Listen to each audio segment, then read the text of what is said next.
Ahmedabad municipal કોર્પોરેશને Vijalpur વિસ્તારમાં તંત્રની માલિકીની જમીન પર થયેલા બિનઅધિકૃત બાંધકામને તાત્કાલિક તોડવાની નોટિસ જારી કરી છે.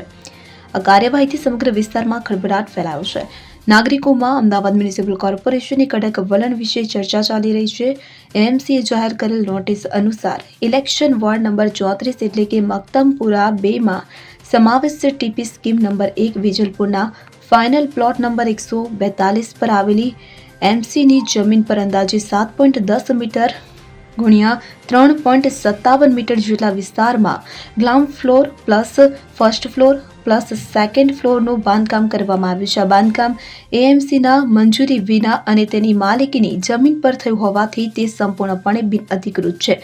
એમસીના અધિકારીઓ જણાવ્યું કે નોટિસ મળ્યા પછી 3 દિવસમાં સ્વેચ્છાએ બાંધકામ તોડીને જમીનને ખુલ્લી કરવાનો આદેશ આપવામાં આવ્યો છે. જો આમ કરવામાં નહીં આવે તો એમસી આ બાંધકામને તોડી પાડશે. ઉલ્લેખનીય છે કે શહેરમાં બિનઅધિકૃત બાંધકામ સામે તંત્ર એક્શનમાં આવ્યું છે. તાજેતરમાં શહેરમાં અનેક વિસ્તારોમાં એએમસીએ બિનઅધિકૃત બાંધકામો સામે કડક પગલાં લીધા છે. આવા બાંધકામો વિસ્તારના વ્યવસ્થાપનને અસર કરે છે. કયા ગુનાના આરોપીઓ છે? કેટલા ઘર ડિમોલિશ કરવામાં આવ્યા?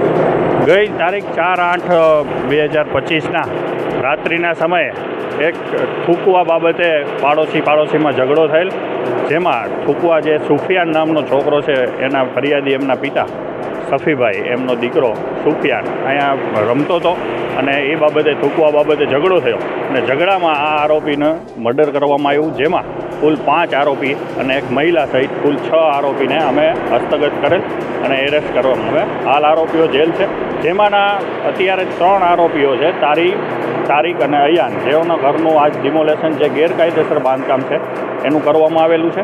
ત્યારબાદ એક બીજા મુજફ્ફર કરીને શાહરૂખ ઉર્ફે મુજફ્ફર ખલીફા છે, એમનું પણ ગેરકાયદેસર બાંધકામ છે જેનું આજરોજ ડિમોલેશન કરવામાં આવે છે.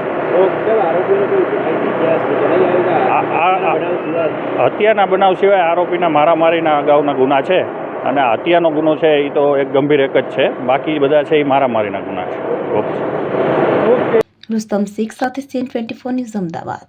હવે જુઓ દેશ દુનિયાની તમામ ખબરો તમારી આંગળીના ટેરવે. ઉઠાવો મોબાઈલ અને Google Play Store પરથી ડાઉનલોડ કરો અમારી CN24 ન્યૂઝ મોબાઈલ એપ.